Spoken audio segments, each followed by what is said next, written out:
হয় আৰম্ভ হ'ল পবিত্ৰ ভাদ মাহ আৰু এই পবিত্ৰ ভাদ মাহ আৰম্ভ হোৱাৰ লগে লগে দেখা গৈছে যে অসমৰ নামঘৰ সত্ৰসমূহত এতিয়া হৰিনামৰ ধ্বনিৰে মুখৰিত হৈ পৰিছে আৰু ইয়াৰ সমান্তৰালকৈ দেখা গৈছে যে অৰুণাচলতো যি গুৰুজনাৰ সৃষ্টিৰাজি আচলতে ধৰি ৰাখিবলৈ অৰুণাচলত বসবাস কৰা যিসকল অসমীয়া আছে এই অসমীয়াসকলো আজি ভাদ মাহৰ পবিত্ৰ মাহটোত তেওঁবিলাকে যি গুৰুজনাৰ যি সৃষ্টিৰাজি ইতিমধ্যে তেওঁবিলাকে পালন কৰিবলৈ আৰম্ভ কৰিছে আৰু দেখা গৈছে যে এনেধৰণে এতিয়া অৰুণাচলত বসবাস কৰা যিসকল অসমীয়া লোক আছে বিভিন্ন কৰ্মসূত্ৰে বাস কৰা যিসকল অসমীয়া লোক আছে এই লোকসকলেও ভাদ মাহত যি আচলতে গুৰুজনাৰ সৃষ্টিৰাজিক আচলতে যেনেধৰণে তেওঁবিলাকে ধৰি ৰখাৰ প্ৰয়াস কৰিছে আৰু দেখা গৈছে এনেধৰণে অৰুণাচলৰ চাংলাং জিলাৰ মেয়ত বসবাস কৰা যিসকল অসমীয়া লোক আছে এই লোকসকলেও এতিয়া এনেধৰণে মেয়ৰ যি নামঘৰ আছে এই নামঘৰত তেওঁবিলাকে ভাদ মাহৰ লগে লগে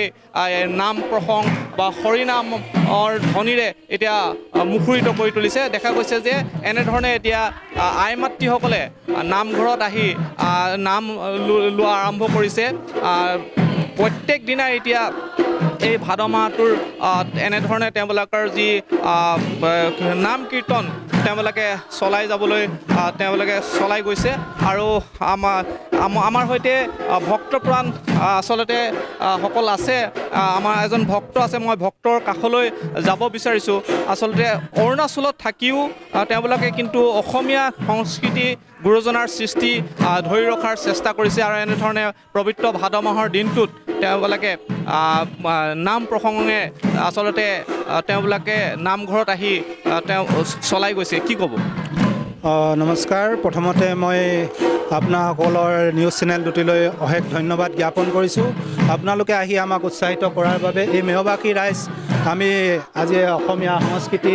গুৰুজনাৰ সৃষ্টিৰাজিক আমি ধৰি ৰাখিবলৈ প্ৰয়াস কৰিছোঁ তাতে আহি আপোনালোকে আমাক উৎসাহিত কৰিছে ইয়াৰ মই নথৈ আনন্দিত হৈছোঁ আমি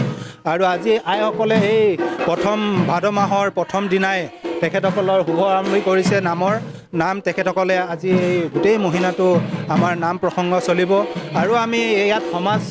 সকলো ৰাইজ একত্ৰিত হৈ বিভিন্ন জেগাৰ পৰা একেলগে হৈ আমি আমাৰ গুৰুজনাৰ সৃষ্টিৰাজিক জীয়াই ৰাখিবলৈ চেষ্টা কৰিছোঁ আৰু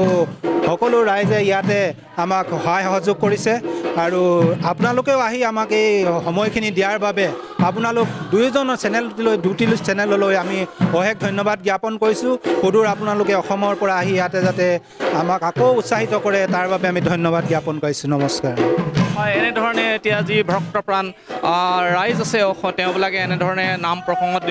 আচলতে নামঘৰত ব্যস্ত হৈ পৰিছে আমাৰ সৈতে এগৰাকী আই মাতৃ আছে তেখেতৰ পৰা অকণমান আমি জানিবলৈ চেষ্টা কৰিম পবিত্ৰ ভাদ মাহৰ দিনটোত আজি আপোনালোকে অৰুণাচলত বসবাস কৰে কিন্তু তথাপিও দেখা গৈছে যে আপোনালোকে যি গুৰুজনাৰ সৃষ্টিৰাজি যি অসমীয়া সংস্কৃতি ধৰি ৰখাৰ আপোনালোকে প্ৰয়াস কৰিছে আজি নামঘৰত নাম লৈছে কি ক'ব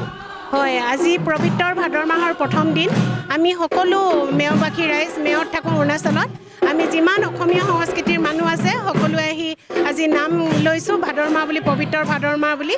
আমাৰ ইয়াতে এনে মানুহ আমি 50 ঘৰমান আছোঁ আৰু তাৰ পাছতে আমি পপুলেশ্যন হিচাপ ক'লে আমি 200 মান হ'ম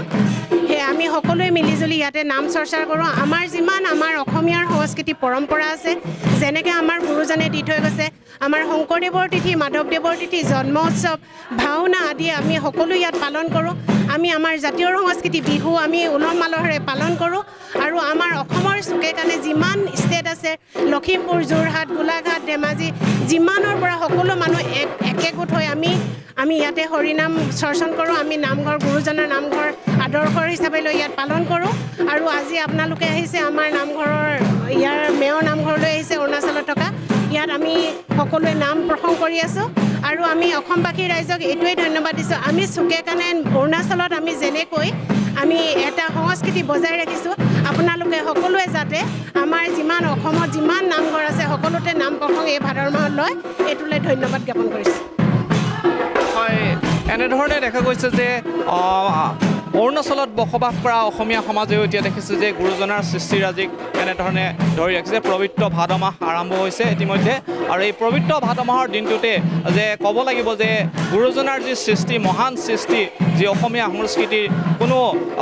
ঠাই ভেদ বুলি কথা নাই যে অসমত আচলতে এই অসমীয়া লোকসকলে বসবাস কৰি নাথাকিলেও কিন্তু অৰুণাচলত হ'লেও তেওঁবিলাকে নিজৰ যি পবিত্ৰ যি আচলতে ধৰ্ম এই ধৰ্মৰ যি কৃষ্টি সংস্কৃতি সকলো ধৰি ৰখাৰ তেওঁবিলাকে এনেধৰণে প্ৰয়াস কৰিছে